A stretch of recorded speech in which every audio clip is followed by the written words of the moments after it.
Radyo natin, Top of the Hour News Break. Magandang gabi po sa inyong lahat, mga igan. Narito po ating balita sa Top of the Hour News.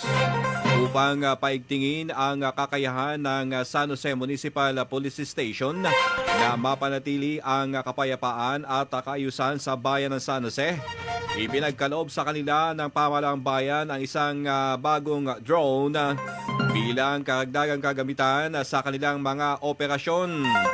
Ayon kay Mayor Ray Ladaga, ang drone ay nasang makakatulong upang mas mapabilis ang situational assessment at pagtugon ng pulisya sa iba't ibang aktibidad at law enforcement operations.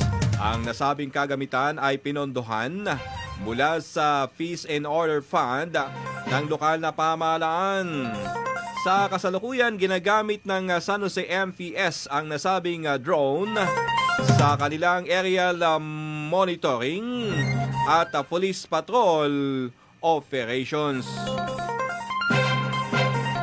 At yan ang balita. Hatid po sa atin ng Philippine Information Agency Occidental Mindoro. Ako naman si Ricky De La Cruz para sa radyo natin, Top of the Hour News.